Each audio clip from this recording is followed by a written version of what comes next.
Hello, Miss Lancaster's kindergarten class. My name is Tamara. I'm Kahlos' mommy.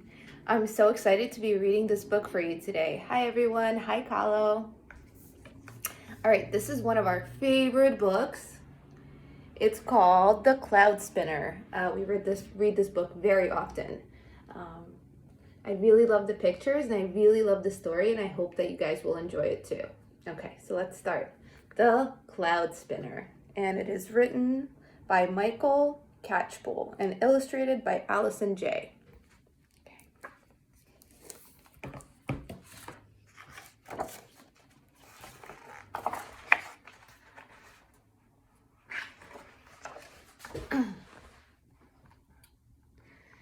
There was once a boy who could weave cloth from the clouds. He had a spinning wheel and a loom on top of a hill. As the clouds passed with a whir of the wheel, he would spin them into thread. Gold in the morning with the rising sun, white in the afternoon, and crimson in the evening, just as his mother had taught him.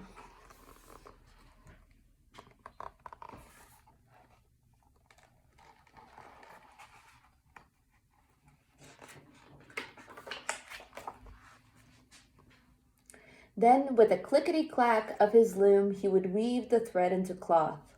As he worked, he sang a simple tune his mother had taught him. Enough is enough, and not one stitch more.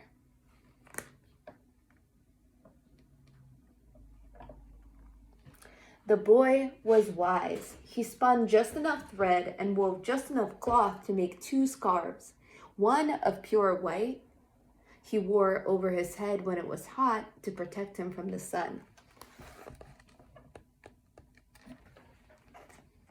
And other he wore when it was cold. It was a twist and twirl of gold and white and crimson, soft as a mouse's touch and warm as roasted chestnuts. His mother had taught him well. Look at this great little scarf.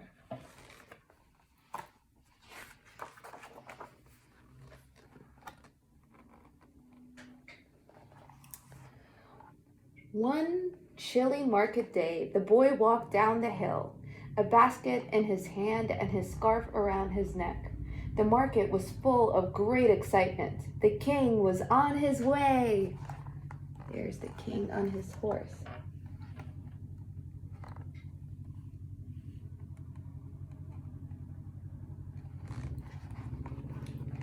Soon the king rode grandly by, hardly noticing the curtsies and cheers. But what his greedy eyes did notice was the wonderful scarf of gold and white and crimson. So there he is.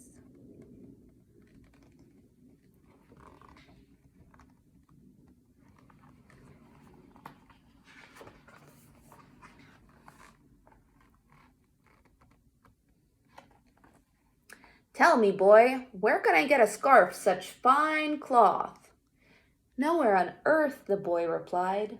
Then how did you get yours? Snapped the king. I made it, said the boy. Then you will make another for me.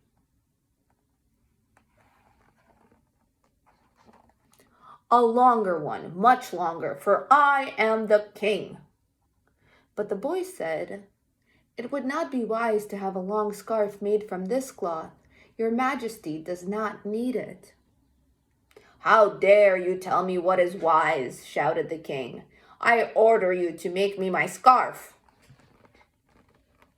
What a rude king.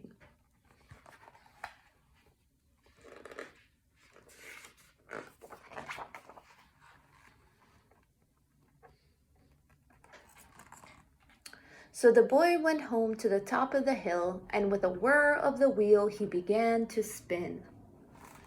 He spun the clouds as they passed in the morning and were gold with the rising sun.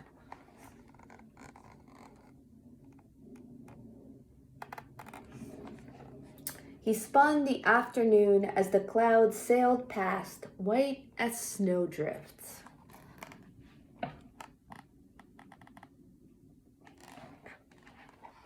He spun in the evening when the clouds were crimson.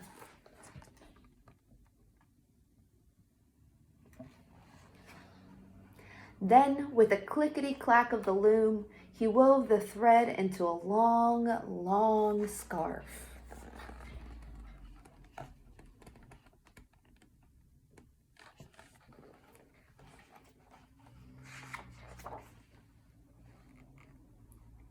The king was overjoyed. His scarf was so soft as a mouse's touch, and warm as roasted chestnuts.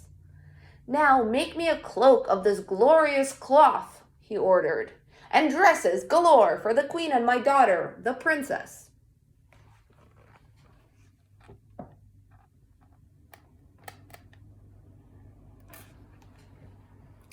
But the boy shook his head. "It would not be wise to have so many clothes made from this cloth. Your Majesty does not need them." The king's face was a twist of scowls. "I want those clothes, and I order you to make them." So the boy went home to the top of the hill, and with a whir of the wheel, he began to spin.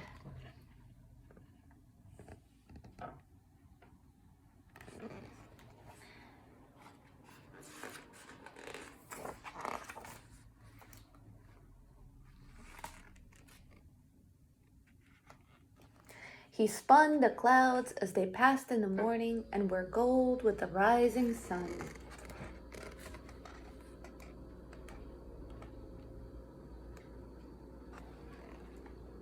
He spun in the afternoon as the clouds sailed past, white as snowdrifts.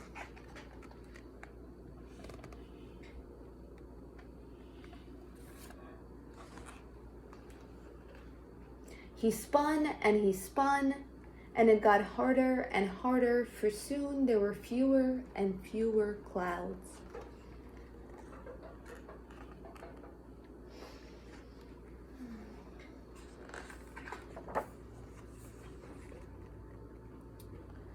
At last, with a clickety-clack of the loom, the boy began to weave the thread into cloth beneath cloudless sky. And as he worked, he sadly sang, "Enough is enough, and not one stitch more."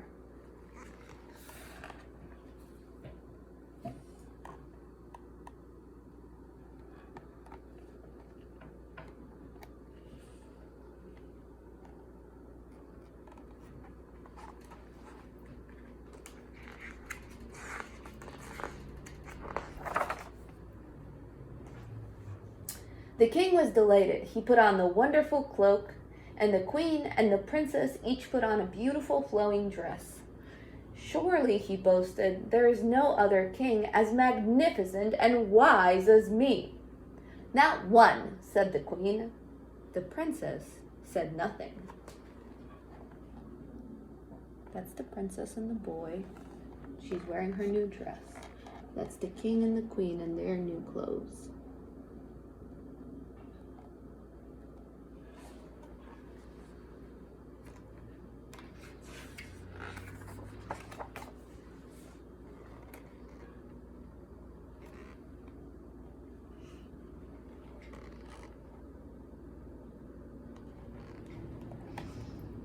But day after day, as they wore their marvelous clothes, not one drop of rain fell from the cloudless sky. "Your Majesty," pleaded the villagers, "our animals are thirsty and our crops are all dying." "There's nothing I can do," shouted the king, walking this way and that, his cloak trailing behind him. "Why are you moaning to me?" The princess said nothing. Look at how angry he is.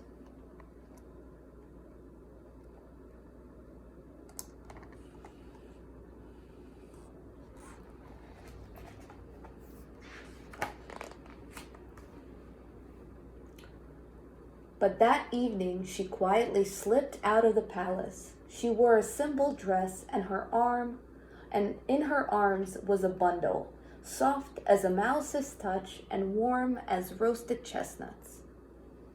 She crossed the dry, dusty gardens and the brown fields beyond, and climbed to the top of the hill. Here's the princess carrying her bundle. Stepping forward, she knocked at the boy's door. Is it too late to undo what has been done? The boy smiled and said simply,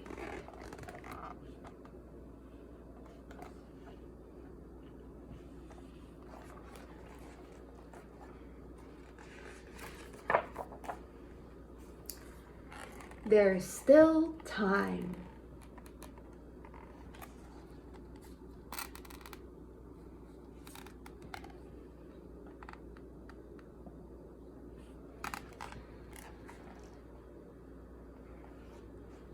So he started undoing the clothes and releasing the clouds. When the king awoke the next morning, he could not find his wonderful cloak. The queen could not find her beautiful dresses. They searched the palace for clothes that the boy had made, but they were gone. While outside, the villagers danced for joy as the rain began to fall from the clouds in the sky. It rained and rained and rained. The king and the queen looked out and wondered.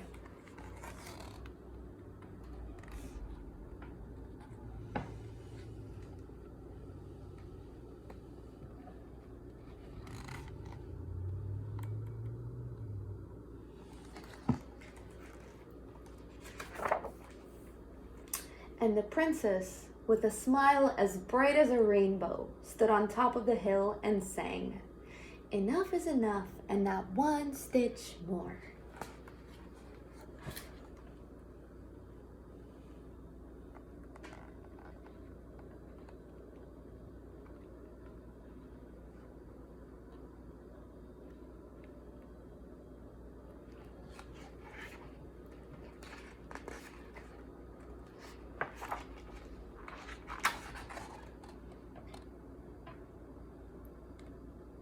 The end. I hope you enjoyed this really beautiful book, The Cloud Spinner, and I hope it shows you a lesson between what you need and what you want. The king was greedy in what he wanted, but it was not what he needed, and the boy was wise, and so was the princess. Well, I hope you enjoyed the rest of your day in school, and soon enough you'll be able to read books to me. Bye-bye.